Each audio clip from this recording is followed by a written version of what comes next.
Hey everyone, I'm Jaron Wilkie with BYU Photo, and today I'm going to take you through the basics of photographing football. This is my 25th season working as a team photographer for the BYU football team, and I'm going to share with you all the things that I wish I knew when I was getting started. That means I'm going to go over all the equipment that I use, camera settings, autofocus techniques, positioning on the field, and my strategy for game day photography. By no ways am I an expert. I'm just sharing the things that I know. I've paid the price of experience, and I've learned some important insights that hopefully can help you become a better photographer.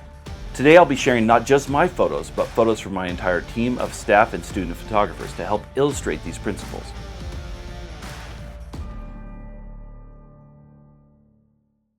Football is really an amazing sport to photograph. It offers you an incredible mix of hard-nosed action, athletic grace, and a wide range of competing emotions.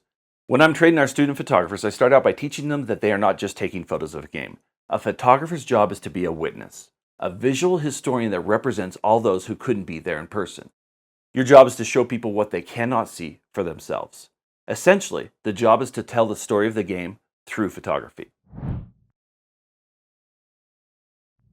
Let's talk about the equipment needed to cover a football game. Football is really tough because action can happen anywhere on the field at any time. So you need several cameras and lenses that will help you cover as much real estate as possible. If you show up to a football game with one camera and a 70 to 200 millimeter zoom lens, you'll be able to get really great photos of the cheerleaders, but not much else. Most of the action happens 20 or more yards away from you. Even if you have multiple lenses, you are stuck with whatever lens you have on your camera because there isn't enough time to change lenses during a play. A very basic kit would be two camera bodies, one with a longer lens that's at least a 300 millimeter, but preferably longer, and another camera body with a 70 to 200. That would allow you to get most of the action on the field as long as you're willing to move up and down the sidelines with the line of scrimmage. You should also carry a wide-angle lens for pregame, overall, and postgame photos. So this is my preferred kit. First of all, my main camera is the Canon R3 with a 500mm f4 lens. This allows me to get great photos from about 15 to 50 yards away from the action. Now, some people prefer the 400 because you can shoot athletes a little closer to the end zone. Others love the reach of the 600, but personally the 500 is perfect for the way I like to shoot. You're also going to need a nice sturdy monopod to carry that weight of the lens and add stability so you can track an athlete through a play. Now, remember, this is a fixed lens, and it takes some getting used to. The only way to zoom in is by moving your feet to get closer to the play, and the only way to zoom out is, well, to switch to a different lens. So my second camera is also a Canon R3 with a 70 to 200 millimeter 2.8 zoom lens attached, and this works great for action that's 5 to 20 yards away. Now, this is the lens that I want to use when we're about to score, and I like using zoom lenses because I can track the player tight, or I can zoom out and show more of the environment that's around the player. And this lens is always going to be sitting on my right shoulder, and for that, I use these Black Rapid double-sided straps. I really like these double-sided straps because they distribute the weight of the camera to my shoulders and make it so I can carry two bodies at the same time. The only thing I don't like about these straps is the way that they attach to the camera. I hate having this threaded tripod mount sticking out of the camera plate because I really like to set cameras flat on the ground for some shots, and this just gets in the way. So Chris Parent, who's the legendary sports photographer at LSU, he gave me the idea of adding a keyring to the end of the strap so I can adapt the Peak Design anchor links, and I use those instead. These are awesome, and I love how the quick release system keeps my tripod mount clear. My third camera, which is on my left shoulder, is usually a Canon R5 with a 15 to 35mm 2.8 wide-angle lens. I don't shoot as much game action with this camera. It's used more to capture the environment around the game. I'm going to use it for overalls of the stadium, photos of the crowd, photos of the team bench area, and sometimes those celebrations that land right in my lap. The reason I like the R5 instead of the R3 is that this camera is used more for pregame and postgame photos, and I like having the extra resolution and a little bit lighter body. Photographers like to call this their grab camera because they're going to have it pre-focused right in front of them, and it's going to be ready to grab at the last second to take photos without having to look in the viewfinder. There's one more lens that I bring with me to every game, and it's this one. This is the Canon 28-70 f2 lens, and we call this the magic lens. Who would have ever thought that we would have a medium zoom lens at f2? And I always use it at f2. This lens is perfect for pregame portraits because it allows you to get super shallow depth of field photos. It weighs a ton, but the images are absolutely worth it. I'm going to keep this lens with me at all times in a Think Tank shoulder bag. Now, inside my bag, I always have some extra batteries because mirrorless cameras chew through batteries. I'll change batteries every quarter or so because when your battery gets below half capacity, you really see that it has an effect on the way your camera autofocuses. I always keep a few extra cards with me and a protein bar and a water because you always need to hydrate. My students don't like to carry the extra weight of lenses and batteries with them, so sometimes they'll take their bag and set it down against the stands, which is fine until they actually need it. When you're photographing football, you need to be mobile and self-sufficient. If there's a turnover, you may need to be running all the way down to the other end zone. and you don't have time to go back to your camera bag to switch lenses. Keep everything that you need with you at all times. While we are shooting the games, we transmit selected images via FTP to our photo shelter website so that our social media team can use the photos in real time. In Level Stadium, we are able to use the existing wireless network for FTP, but when I'm on the road, I often have to use a hotspot or my cell phone to transmit the photos. I like to take both the hotspot and my iPhone so I have redundancy. It's best to use a hotspot from a provider that's different than the one for your own phone, because depending on the stadium, one will usually have a better signal than the other. In my case, I have an AT&T iPhone and a Verizon hotspot. To learn more about our wireless workflow and how we use it, check out the wireless workflow playlist on our YouTube channel. Exposure is so important when it comes to digital photography. The phrase you have to banish from your vocabulary is, "I'll fix it in post." That's the lazy way to approach photography. What people forget is that Photoshop is a destructive software. The more you have to massage an image in Photoshop, the less overall image quality you're going to end up with. My goal is to get a perfect exposure in camera. Not only will that make a better image in the long run, it will save you hours of post-processing time.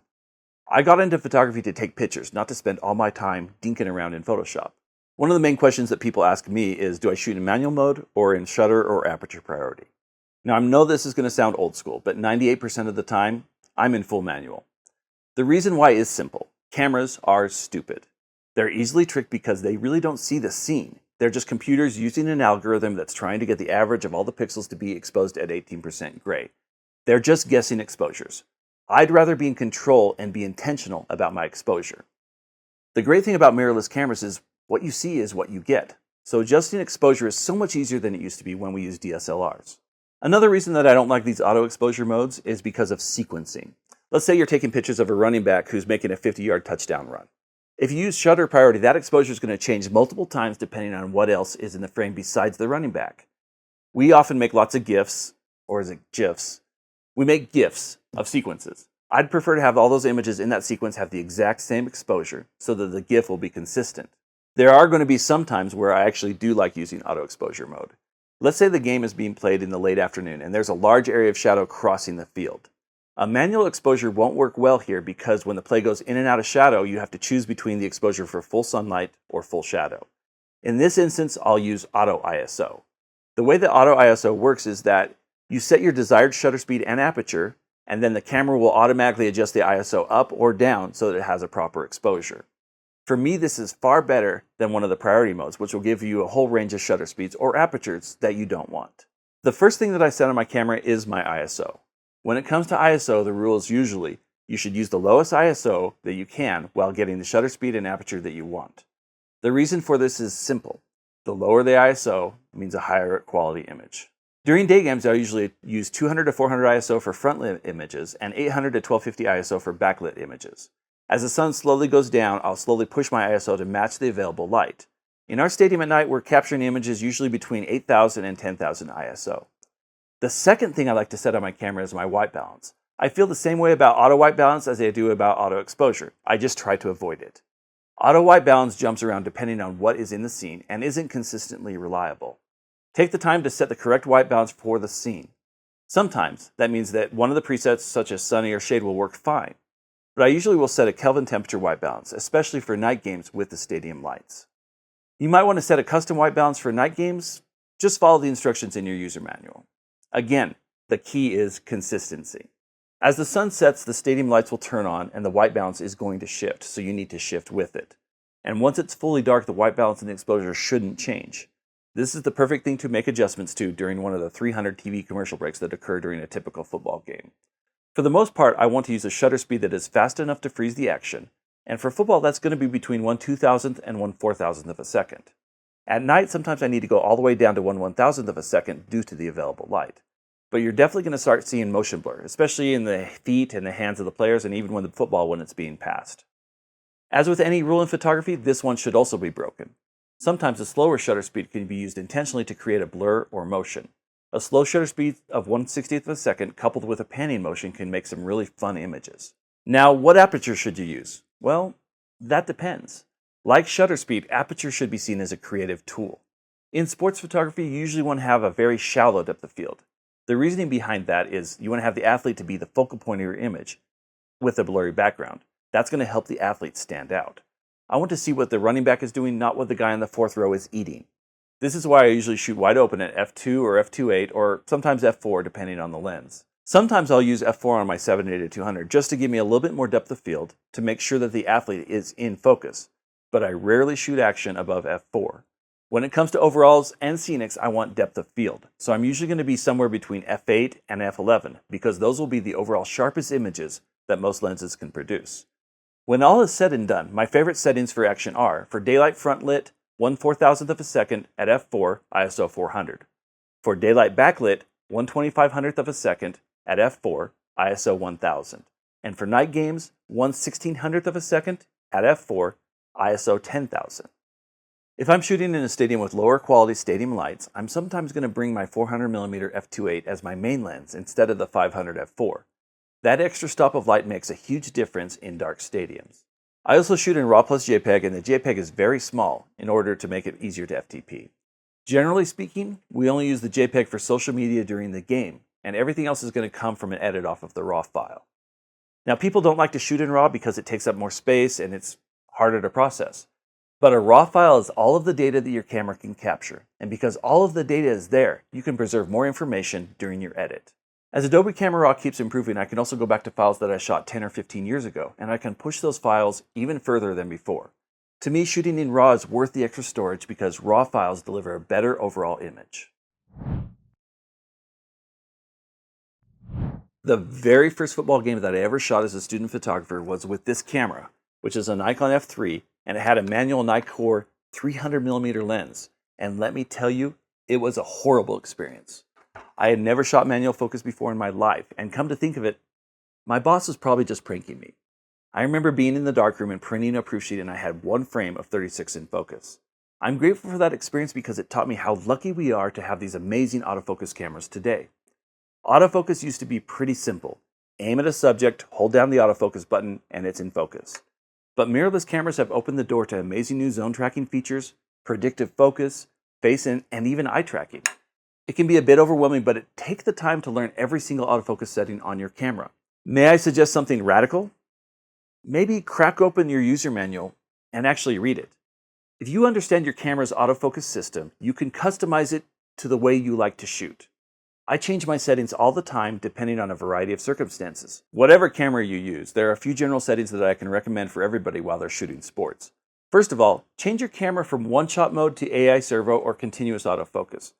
One-shot mode will acquire focus and just stop, which is great for a portrait, but not really good for a diving touchdown. Because the subjects that we photograph are constantly moving, our autofocus needs to keep moving with them. What AI servo or continuous focus does is it follows the focus of the subject that you are tracking as long as you're holding down the autofocus button.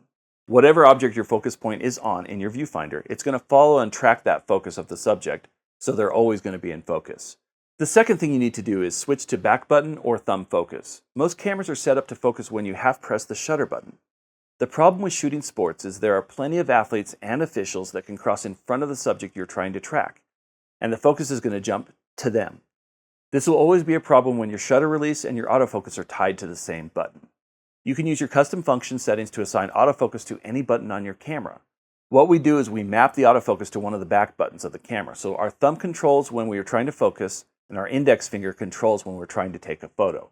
If a ref starts crossing between me and a quarterback, it's really easy to pull my thumb off of the focus button and press it again to reacquire focus after the ref has cleared the photo. The advantage of back button focus is that you have more control over your autofocus. If you're used to shutter button focus, it may take a few days to get used to this change, but it's well worth it. A great way to practice back button focusing is to photograph cars as they're driving past you on the road, so you can develop the muscle memory needed to consistently control your focus. Face tracking works great for most sports, but it struggles with football, as does eye tracking focus. I've begged Canon to develop a helmet tracking mode that will track the helmet and offset focus just enough so the eyes are always in focus. In almost any other sport, I use face tracking as my primary autofocus mode, but football is the exception. It works okay when the player is isolated, but in football, being isolated is usually temporary. The really nice thing about the new Canon mirrorless cameras like the R3 is that you can set up the autofocus on button to do spot focusing and the asterisk or AE lock button to do face tracking. I love the AF on button because you can move the focusing point around with your thumb. If you want to use face tracking, I just need to move my thumb over to the asterisk button. If face tracking doesn't work perfectly, it's really easy to move my thumb back to spot focus to get the shot. Each camera manufacturer has several presets and customizable settings for autofocus, and they call it different things. With Canon cameras, there is a setting called tracking sensitivity, which controls how the camera responds to subjects crossing in front of your tracked subject. Would you prefer it to stay on your subject, which is called locked on, or jump to whatever is in the autofocus point, which is called responsive? Acceleration-deceleration tracking determines how sensitive your camera is to subjects that speed up and slow down quickly. -1 or -2 works best for subjects that move at a consistent speed, while +1 and +2 is more suited to subjects that are erratic in speed and change direction. Switching track subject controls how quickly the camera will change from one track subject to another. On the Canon R3, I use preset case 3 on the servo autofocus menu when I'm photographing football, and that means +1 tracking sensitivity and +1 acceleration-deceleration tracking. I also have switching tracked subjects set to 0, so it stays focused on the initial priority. I like this mode because it's really responsive on the initial acquisition of focus, and because I'm using back button focus, I'm comfortable pulling my thumb off the focus button when something comes through the foreground of the frame. That is just what works best for me and how I like to shoot. But don't just copy me. Learn everything you can about how your camera's autofocus system works. Try out different settings and find what works best for you. Personally, I like using the Expand AF area point, but I also will use the 1-point AF. A lot of it depends on how far away the action is and even what the lighting conditions are. Try out all of the autofocus points and see which works best for you. A football field is 120 yards long, 53.3 yards wide, and covers 57,600 square feet. Knowing where to stand and when to stand there is the difference between an award-winning image and a string of expletives. Positioning is everything. As the BYU team photographer, I'm fortunate enough to have several photographers working together to cover a game. That means I don't have to worry about getting every single photo. I just need to focus on my zone of responsibility. Since most photographers are covering a game by themselves, I'm going to approach this section as if I were on a road game, where I am typically working alone. The first priority should always be safety. The field is a dangerous place full of very large men moving at a high rate of speed. The last thing I ever want to do is cause a player to get injured, or to get injured myself. No photo is worth an injury, and a photographer should never alter the course of a game, so be smart and pay attention at all times. During pregame, you need to keep your head on a swivel and watch out for athletes that are running in all directions. They're not looking out for photographers, just the ball. During a game, you should always have your eye on the field at all times. If you have to take a phone call during the game, take a few steps back from the sidelines and get out of the way. The first rule I teach my students about the sidelines is that if a player is coming directly towards them, they should always step backwards. If you step to the side, a player may also step in that direction, and you will learn about Newton's third law. When you step backwards, it gives the player more space to slow down or to sidestep you. Another important piece of sideline safety is that you should never set a camera or a lens down on the field, because an athlete might fall on it or trip over it. Most stadiums do not allow chairs, camping chairs, stools, or tripods on the sidelines. They're a danger to you and the players on the field. I also recommend that you avoid sitting down on the sidelines unless the play is way far away from you. You need to be able to quickly get up and get out of the way. I keep my cameras and lenses attached to me at all times so that when I step backwards, nothing is left behind. That's why I love the dual straps and the shoulder bags, because they make it easy to get out of the way. I also keep a neck strap on my 500mm so that in an emergency, if I step back, that lens is also going to come with me. Photographers are not allowed to stand in the team box, which takes up from the 25-yard line to the 25-yard line. And most of the other photographer positions on the football field are going to be from about the 20-yard line to the end zone and then across the back of the end zone. Most fields will have clearly defined areas for you to photograph from, and some will restrict where you can be on the sidelines. It's common for security guards to tell the photographers that they have to kneel in the end zone or they can't stand in front of a banner. It's frustrating, but that's just part of the job. Just deal with it. On our field, we have a play clock that's in both end zones, and we can't stand in those boxes, so that the coaches and the players can have a clear view of the clock. Many fields also have a double line on the sideline. Usually the first line is for photographers, and they have to be kneeling, and the second line is for the rest of the media. When you're on the sideline, don't ever jump in front of the line for a shot, because you're just going to block out the other photographers from getting the same shot. Photographers need to stay in their box during pregame warm-ups as well as the entire game. The only time you're allowed on the actual playing field is after the game is over. You should never go into the locker room or the team box unless the coaching staff specifically invites you in. If you are the team photographer, you're going to have a little more freedom to move about, especially during home games. You may also have access to the locker room or the team box, but it's going to be different for every team. If you are not the team photographer, please remember this. Just because you see someone else moving outside of the designated media boxes to take photos, it does not mean that you can do it too.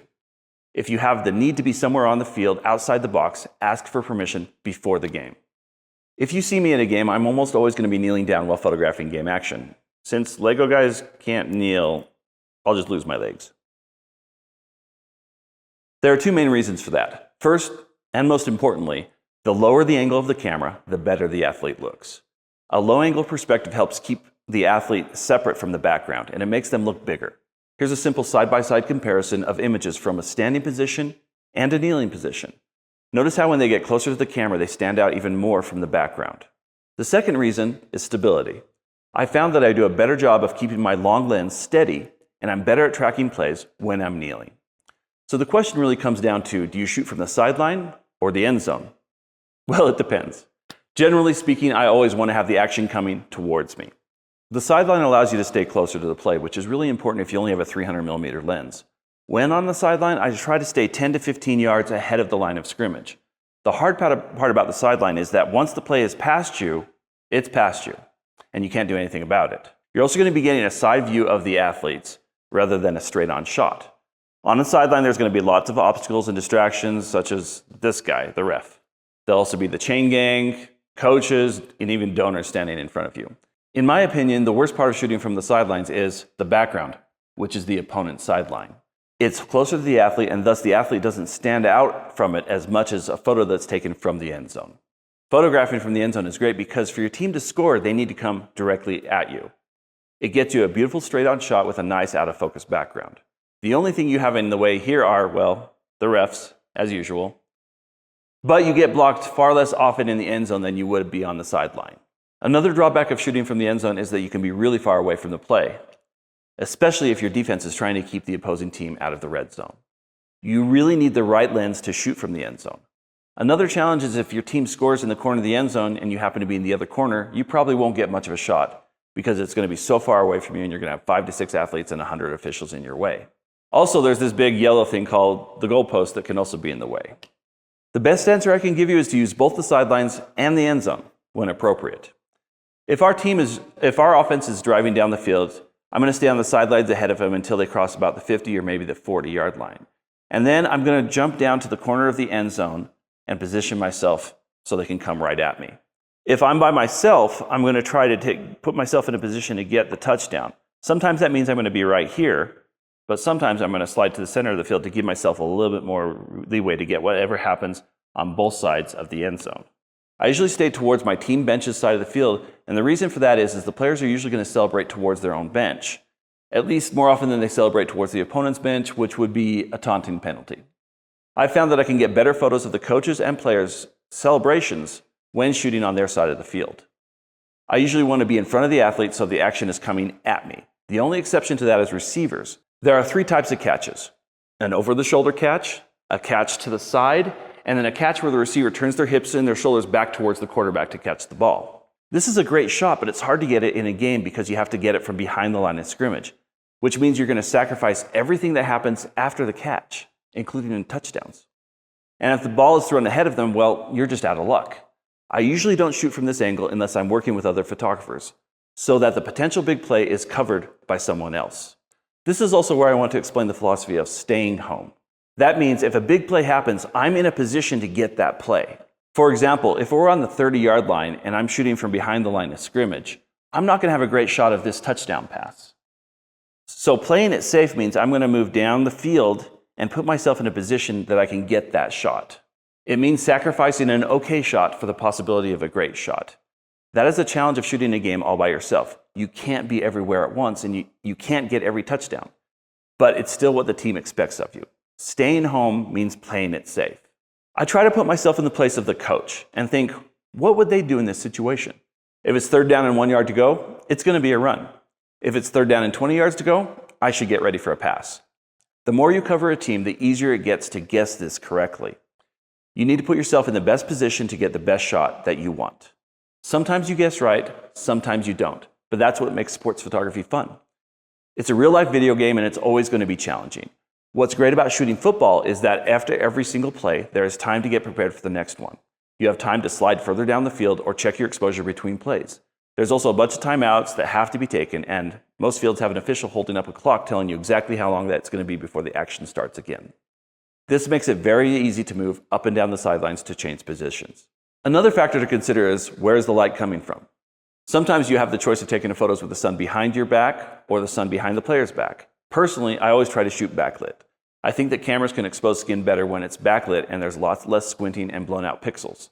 I know other photographers like to shoot split light, and it's just a personal preference. Night games are a different challenge because it changes what you can capture, and it comes down to how good the stadium lights are and where they're placed. Most stadiums have lights on the sidelines, but there's nothing on the end zone, so your photos from the end zone might have a big shadow in the middle of their face. In those situations, I'll opt to shoot more from the sidelines to reduce that shadow. It's also going to be harder to get great shots of the crowd at night because the stadium lights are not trying to light the crowd. Another question I often get is, how do you deal with refs getting in the way? Well, let's just say I've got a great collection of photos of refs' butts. It's just part of the game. There's 8 officials on the field at all times, and you need to try to place yourself in a position that will minimize their obstructions. They'll move down the field in predictable patterns, so pay attention to those patterns. It also might mean that you might need to slide one way or the other to get out of their way. If you are working a football game by yourself, don't be afraid to try different angles. Visual variety will help you tell a better story. You can also take photos from the stands, just make sure you don't block the view of any fans, or you're going to get a visit from security. You can also try putting your camera on the ground for a different angle.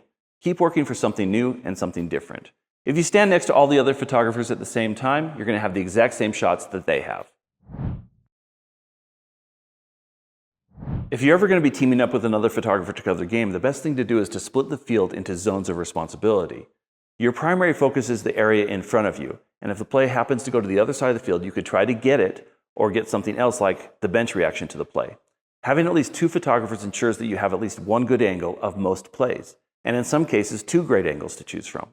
If I have 2 photographers covering a game together, I'm going to split the field in half, and anytime that the line of scrimmage moves past the 50-yard line, one of those photographers will slide down with the line of scrimmage, and the other one is going to stay back, just in case a big play happens. When the ball is in the red zone, one photographer will stay in the corner, and the other will be placed on the opposite side in the middle of the end zone. This usually means that wherever the player scores in the end zone, we're going to have at least one clear shot of it. With 3 photographers, we're going to split the field into 3 slices, and that third photographer is going to work the sidelines. They're going to focus on quarterbacks, kickers, and getting celebration shots. Whenever the line of scrimmage moves inside the 20, we go into our red zone formation, which is where the third photographer is going to be on the side of the end zone, and this photographer is going to slide in.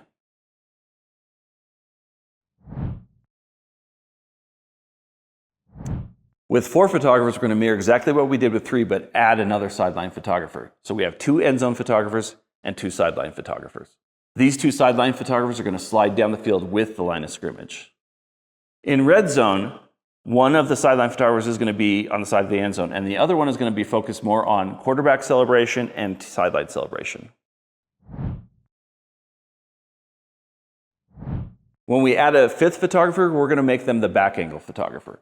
And we're going to have a long lens with them so they can get photos of receivers turning around to catch the ball or photos of our sideline. When we move into red zone formation, that back angle photographer is going to move up here so they can get photos of the coaching staff, the quarterback, or any celebrations that happen on the field. And I love this formation because no matter what happens, we're going to be covered. The great thing about this setup is that everybody can focus on their zone and not what's happening on the other side of the field. When we're playing a home game, usually I have 4 to 5 photographers, all with unique assignments for pre- and post-game photos, along with their zone assignments for game action. As a group, we do a much better job of telling the story of the game because it's coming from multiple perspectives on the field. In order to tell the story, you need to know the story. Do your research beforehand, read the SID game preview. Find out which players are having a breakout year, which ones are struggling. What are the big matchups? Are any records going to be broken?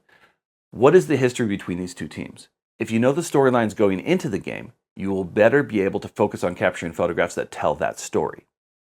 If I know that our starting quarterback is close to breaking a record for passing yards, it will inform the way that I approach the game. I'll probably spend more time photographing him during his pregame warm-ups. I'll be paying attention to how many yards he has at any given moment during the game, so that I can make sure that I capture that record-breaking throw. And especially, I'll be watching for a reaction from him or his teammates after the play. These images are essential to help tell the story of his record-breaking day. The way that you approach football photography will largely depend upon the story you're trying to tell. If you're working for a newspaper, you might only want to focus on the story of the game action, photographing the best action, regardless of the team that wins. Maybe you're doing a story on one athlete so you can ignore all the other storylines that are happening on the field. Sometimes you know the story going into the game, and other times the story will emerge from the game. The point is that whatever your goal might be intentional about it. As a team photographer, I need to get photos of everything. My goal is to get a good photo of every single one of our athletes that plays in the game, to capture the important plays that define the game, to get the emotion of the sidelines, the features that happen on and off the field, the photos that showcase what the game day environment looks and feels like. My photos will be used by a bunch of different people for a myriad of different purposes, so I need to capture as many images as possible to showcase all aspects of game day. That means that I need to get tight action, looser establishing shots, overalls, profile features, everything. We meet with our videographers, graphic designers, SIDs, and our social media team a few days before the game so we can get any specific requests from them and create our own shot list. We'll take a look at the game script and see if there are any presentations we need to cover during the timeouts, quarter breaks, or halftime. Our shot list has assignments for each and every photographer with the time and location of these events. We'll also have certain players prioritized, so we make sure that we capture extra images of them for upcoming projects. When it comes to the game, we shoot football horizontally. Sports Illustrated always taught their photographers to focus on the horizontals because they can crop a cover image out of a horizontal, but it's pretty much impossible to crop a double truck out of a vertical. While most of our short-term social media usages are vertical, most of our long-term uses are horizontal. While there are instances in which it makes sense to capture vertical images, I'd say 90 to 95% of my shots are horizontal. How do you tell the story of a game? Well, I think it makes sense to break down your images into three main categories: overalls, mediums, and details. A good story needs these three visual elements. Overalls are important because they help the viewer to understand the environment where all the other photos are going to come from. It can be a wide-angle shot of the entire stadium or a wide-angle photo of an athlete surrounded by his environment. They tell the people where you are and give meaning to the rest of the photos. It's like saying to the viewer, here's the sandbox where we're going to be playing in. The best overalls don't just show you the stadium, but they also have a moment that is attached to them.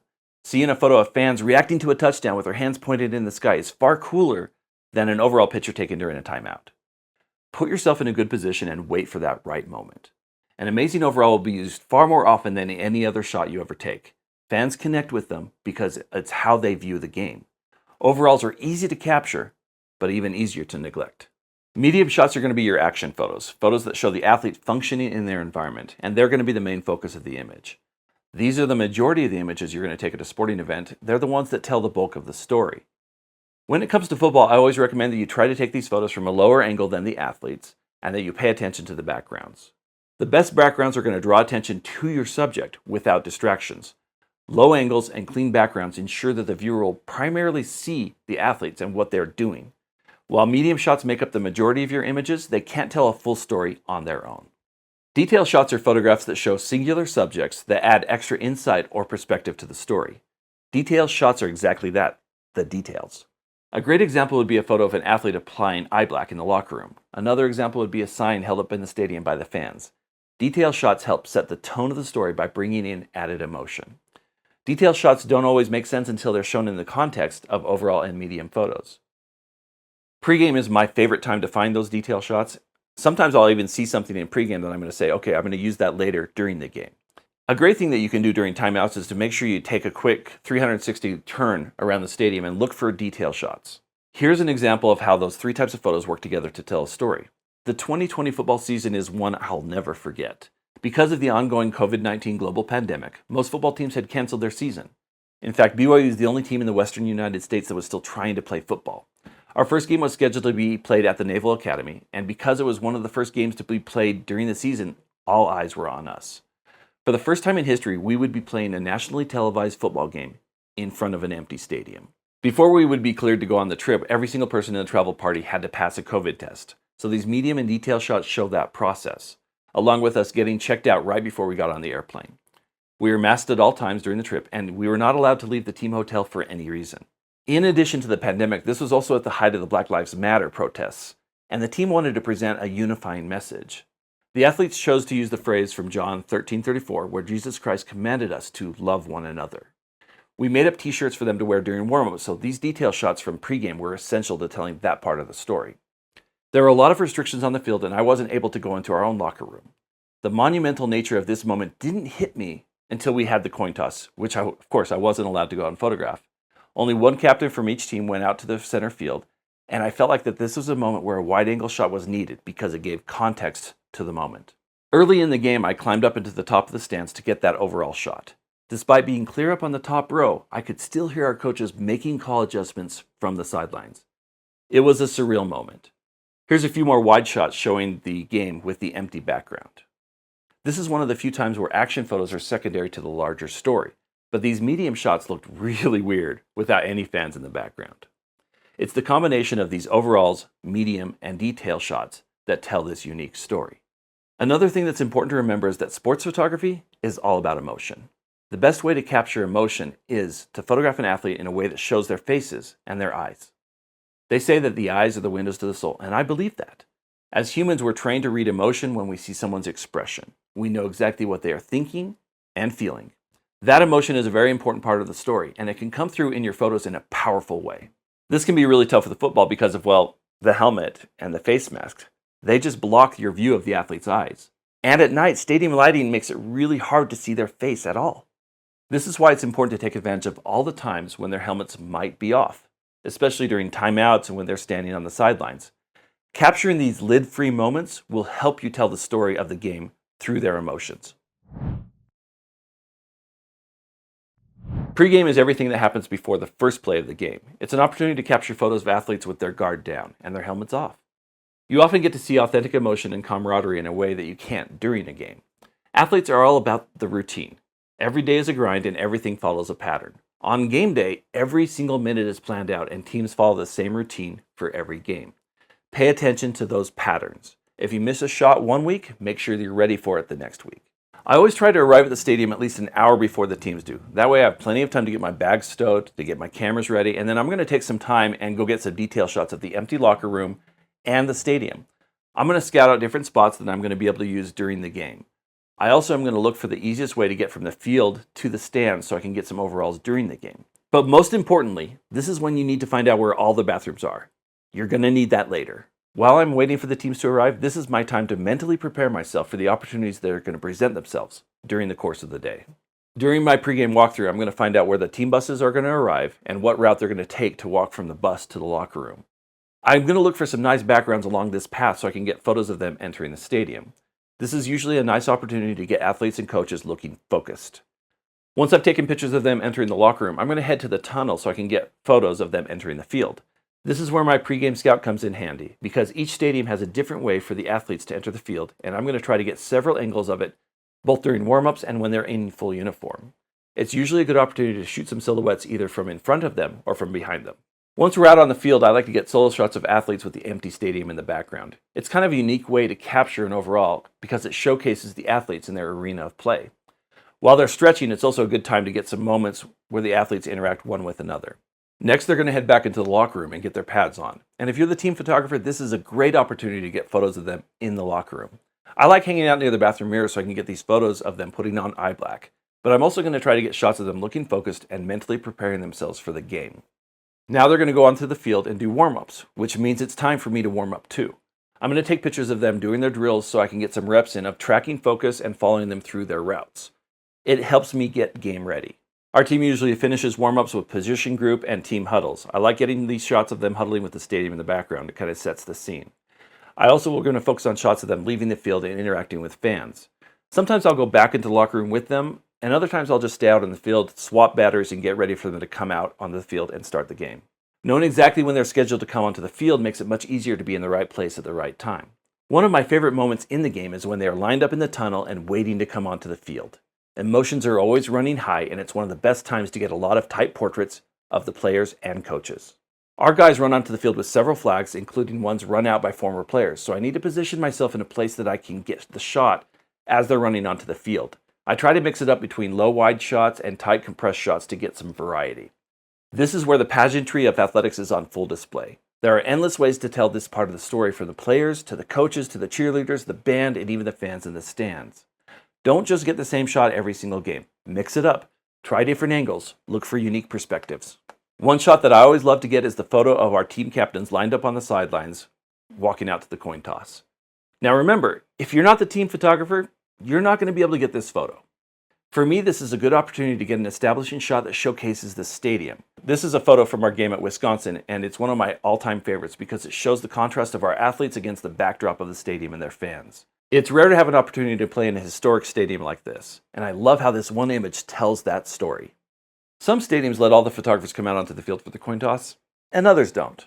Find out ahead of time so you don't get tackled by security. They're usually larger than you are. The coin toss is the first time where you're going to get a photo of both teams together on the field at the same time. It can give you some fun moments, but honestly, I usually like the photo of the captains walking out more. Now that it's game time, I think we need to spend a few moments and talk about the 3 types of action photos. Here's a sequence of a catch from a few years ago. The first type of action photo is what I like to call anticipated action. That means that it's what happens before the peak action. In this case, it's when you see the hands outstretched for the ball, which has just come into frame. When a viewer sees this photo, they know what will happen, but they're not sure. That tension makes these photos powerful, and I prefer them to peak action. The second type of action is peak action. It's when the athlete is at their apex and they've made the play. In this sequence, it's when they actually catch the ball. During peak action, you're seeing the moment where their athleticism is on full display, and there is certainty with the outcome. The final type of photo is reaction. It can be the celebration of them making the play or the dejection that comes from missing it. It all comes down to the emotion tied to what's happening. When a viewer sees a strong emotion from the athlete, it makes them feel that emotion too. Sometimes the reaction is far more powerful than the actual catch. Which one is best? Well, it depends on the moment. It depends on the story. The best approach is to take photos of all 3 moments, and then in the edit you can decide which one best tells the story. Sometimes you're late to a play and you miss the actual catch. Stay with it and capture the reaction, and at least you'll have something that's representative of the moment. I started taking photos back in the film days, and we were limited to 36 frames on a roll of film. We had to be careful not to burn through all of the photos during a sequence so that we could capture the celebration afterwards. Then digital cameras came around and chimping became a thing. Chimping is when you look at the photo on the back of your camera instead of what's happening in front of you. They call it chimping because a group of photographers would be looking at the LCD screen and going, ooh, ooh. It was very common to see photographers take photos of a big play and then immediately start looking at the back of their camera instead of staying with the play to capture the celebration. I cannot overstate this enough. You are not done taking photos of the play until the celebration is over. Save the chimping for later. Another thing to remember about celebrations is that usually the home team will first celebrate towards the crowd, then towards their teammates, then towards the bench. On the road, they will celebrate towards their team and then towards their bench. That knowledge should inform you where to stand in order to get the best celebrations. That's also why I like to shoot on the sideline of the team I'm covering. I'll get more celebration photos. Let's talk about my strategy for shooting action. When you first start out with football photography, the best thing to do is follow the ball. During an offensive play, I'll start by focusing on the quarterback and tracking him as the ball is hiked. Then if he hands the ball off, I'll track the running back with the ball until the play is over. If the quarterback drops back to make a pass, I'll watch the quarterback's eyes until he pulls his arm back to pass, and then I'll pan my lens down the field and try to guess which receiver he's throwing the ball to. It's important to get there before the ball does, so you have time to start focusing on the player and that you can capture the anticipated action, peak action, and reaction. I'm basically doing what a linebacker would do. I'm reacting to the actions of the quarterback. On a defensive play, I'm going to start by watching the quarterback because I want to make sure and get a photo of him if we happen to sack him. If not, I'm going to follow the ball to the receiver so I can get a picture of our defenders knocking the ball down or tackling the receiver. The same thing is going to go for running plays. This is how most photographers cover a football game. It usually yields a high percentage of shots, and it means you won't miss most of the moments, but it also means you're going to miss other things. You're not going to get photos of the linemen blocking, or defensive backs staring down their opponent, or a quarterback's full passing motion, or his reaction to the play. It limits the type of photos you're going to come away with to only those individuals who touch the ball. As the team photographer, I need photos of every single player that's on the field, which means rather than being reactive, I need to be proactive. That means I need to have a plan for each and every single play, one that dictates what I will capture and how I'll adapt my plan to what actually happens on the field. It means I'll try to predict the play depending on down and distance, time left on the clock, tendencies of the coach, etc. Here's a play from our game versus Wyoming last season. It was the fourth quarter and there were 5 minutes and 44 seconds left on the clock. It's 3rd down and 6 from our own 32-yard line. So it's most likely not going to be a running play. We're going to pass the ball. I didn't take a photo of us lined up, but here's a screen grab from the broadcast. You can see on the far left side of the field is one of our deep threat receivers lined up on the sideline. Another one is in the slot. On the left side of the line of scrimmage, the tight end is lined up. And usually in a 3rd and 5 to 7 yard situation, we're going to have him release and go up the middle for a pass. So I'm going to keep an eye on him. There's also one more receiver on the right side of the field near the sideline. The running back is standing back in the shotgun with their QB. Since there's 6 yards to go, my guess is the running back is just pass blocking because that would be a really long run, especially coming out of shotgun. As the play starts, the linemen step back and it looks like we're going to pass. And you can see that this lineman's having to jump sideways to cover the gap. So it looks like our quarterback, Jaron Hall, is going to tuck the ball and run, or he's going to pass. Here's Hall. Plenty of time. He's got a man open down the sideline. He's got it. Keanu Hill. Touchdown. Cougs. So let's see how this play develops. This first photo shows Jaron back in the pocket looking for somebody to pass to. He's got plenty of room to run if he wants to, but right now he's looking for a pass. So I'm just going to stay with him and see what happens. The longer he waits, the more I realize that this is not going to be a short pass, probably not to the tight end or the running back. And as the play develops, you can kind of see Jaron looking downfield, and then he starts pulling his arm back. And the way that he pulls his arm and cocks way back, you can kind of see it right here. He's also tilted his shoulders way back so that he can get a nice angle on that ball. This is going to be a 30 or a 40-yard pass. So I know I can stick with him, and I've got plenty of time to get this shot. So I got a shot of Jaron releasing the ball and the ball leaving the frame, and I know, okay, now it's time to head downfield.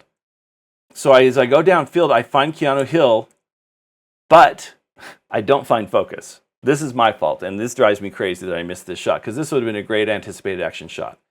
So I start taking pictures, but then I finally get him in focus right when the ball lands in his hands.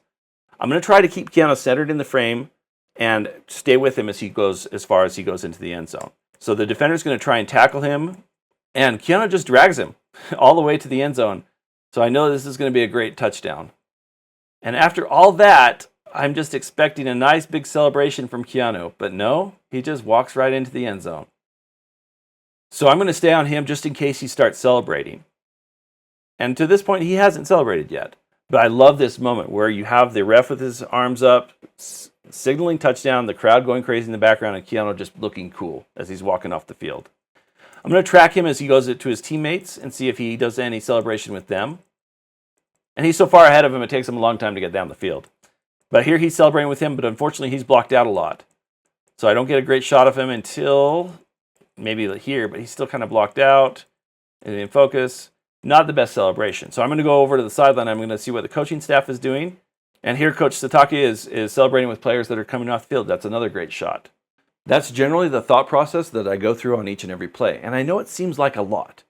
But if you pay the price of experience, these are the insights that you will gain. Repeated action leads to repeatable performances. Had the quarterback run the ball, I would have been ready for that. Had the tight end crossed into the middle, I would have been ready for that. You have to do more than just react. You need to anticipate all that can happen. They say that luck is when preparation meets opportunity, and I'm going to do everything I can do to be prepared for every opportunity. Shooting proactively means that you've defined broader goals than to just capture what happens. You plan out your game in a way that allows you to capture more of the story. As the game goes on, the storyline will appear. It might be a player who's having a breakout game or a key matchup and how it's played out. Whatever story emerges, I'm going to adjust my plan so I can capture photos that tell that story. Our social media team will often send me texts about important moments or key players they need, and I'm going to make sure and make those adjustments so I can get pictures of them as the game goes on. As I said earlier in the video, I'm usually using spot focus on the R3's multi-controller button, or the AF on button, so I can move it around while I'm shooting a sequence. But for the most part, I keep the focus point just above the midline at the center of my viewfinder. Autofocus works great when you can see the contrast and numbers on the uniform, so I usually keep my focus point on the upper half of the numbers.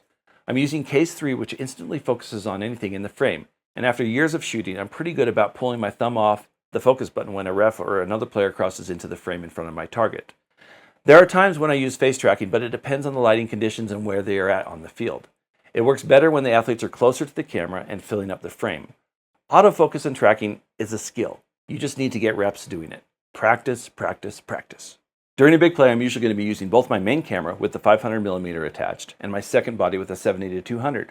There is a whole art to switching between cameras without missing too much action. If a player was running from the 50-yard line towards me to score, I'll keep the 500 on him until about the 20-yard line. Then I'm going to switch to the 70-200 so I can be a bit looser and get him crossing the goal line.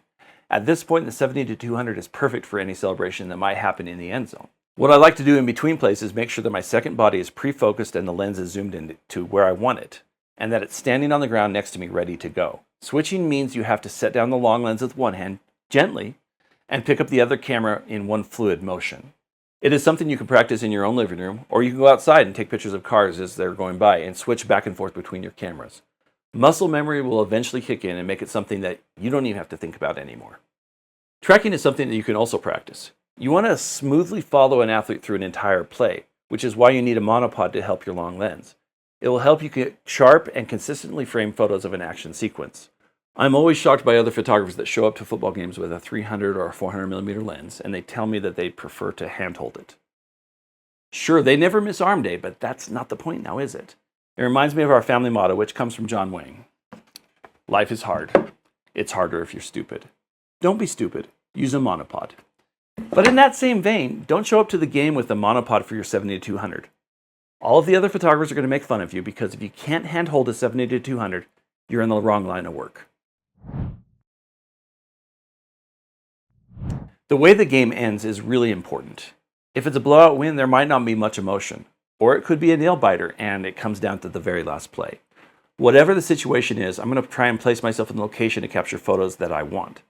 As the team photographer, I can go to the sidelines and get the coaches and the team as they run onto the field and celebrate. If you don't have that access, you might want to shoot it from the opposite sideline so you can get photos like this. Whenever we have a big win, we know that our fans are going to try and rush the field, so I'm going to send a photographer up into the stands to capture that moment. Usually the coaches are going to meet at midfield and shake hands, and everybody feels like they need that shot. But most of the time, it isn't important. I feel like some of the best celebrations on the field happen at that same moment, so unless it's crucial to the story, skip the handshake. It's usually in the postgame that you will capture images that complete the story you're trying to tell. Before the game ends, decide who are the 2 or 3 most important athletes from the game and try to spend time with them as they celebrate towards the fans and with their teammates.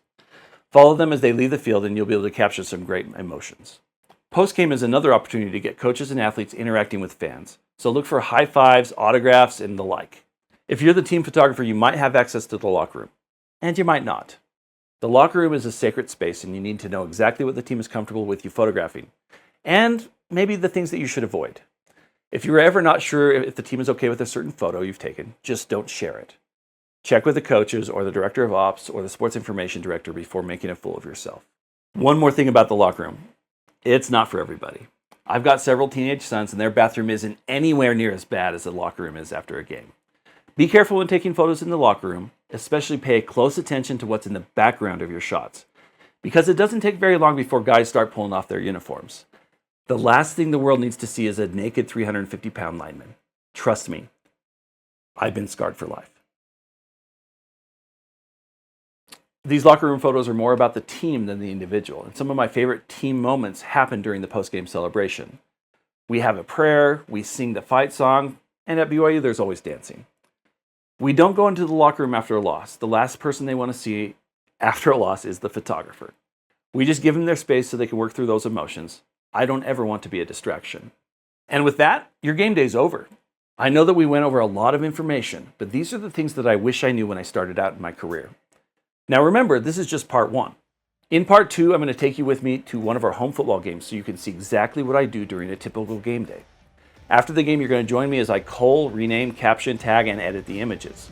If there's any questions you would like me to answer, go ahead and put them in the comments below and I'll try to address them in part 2. Thanks for hanging out with us today. Subscribe to our channel so you can see the next video, and I'll see you on the sidelines.